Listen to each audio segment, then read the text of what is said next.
দেখবি তো এই নেবো, স্ট্রেট রাখবো, স্ট্রেট আমি দুটো দেখে নিলাম ইকুয়াল আছে, ঠিক আছে, পয়েন্ট আমি দুটো দেখে নিলাম, ঠিক আছে। তাহলে আমার নিচে ওপর কিছু হবে না, নিচে ওপরে হবার চান্সই নেই, কারণ আমি এখান থেকে এইটাকে নিয়ে এরকম নিলাম, আমি দুটোরই দেখে নিলাম সমান আছে করে আবার ওই জায়গাতেই বসাবো, বসিয়ে এই হাত যেমনকে স্ট্রেটকে স্ট্রেট, কিন্তু আমি এইটা ঘুরিয়ে দেবো, এইটাতে আমার ক্রব হয়ে গেল, এই যে এখান থেকে এখানে ক্রবের নিশান, ক্রব এখানে,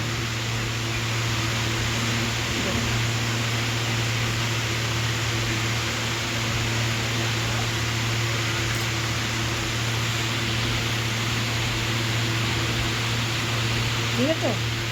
এই দেখ এরকম করে হাত রেখে, ঠিক আছে, তাহলে ইয়াতে এই আঙুল দিয়ে এই ফিঙ্গারে হবে, দেখ একদম পয়েন্ট আউট হলো, একবারে পয়েন্ট, কোনো কিছু এই দেখ তুই যেখানে পয়েন্ট করেছিস সেই পয়েন্টই পয়েন্ট,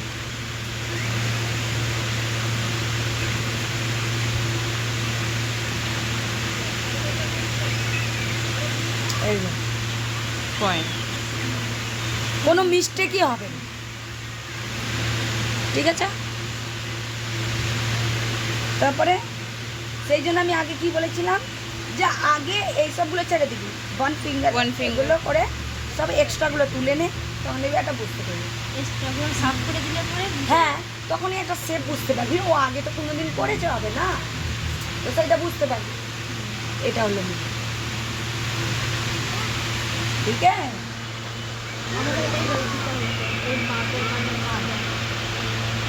আমি আইব্রো তো বানাই, আমি কেমন করে করি, কাস্টমারকে ধরিয়ে দিই, ধরিয়ে দেওয়ার পরে আমি ওপর মারি, ওপর মারলাম, মেরে হয়তো একটা স্টক মারি, তাও মারি না, কারণ যদি আমার নিচে দিয়ে যদি একটু এক্সট্রা উঠে যায়, বেশি উঠে যায়, তো আমি ওপর দিয়ে কভার করে দেবো, ওই জন্য আমি ওপরেও তুলি না, ওই যে তুমি তখন ফার্স্ট থেকে নিচে দিয়ে করো, হ্যাঁ আমি ওপরে এমনি ধাগা চাটাই, তাহলে সে মনে করবে আমার ওপরে উপরে করছে, কিন্তু আমি ওপরে করি না, কারণ দেখ গলতি মানুষই হতে পারে, ধাগা আছে হতেই পারে, এসে যেতেই পারে, ভুল হতেই পারে, তো সেই জন্য আমি এরকম করি করি, ঠিক ক্লিয়ার।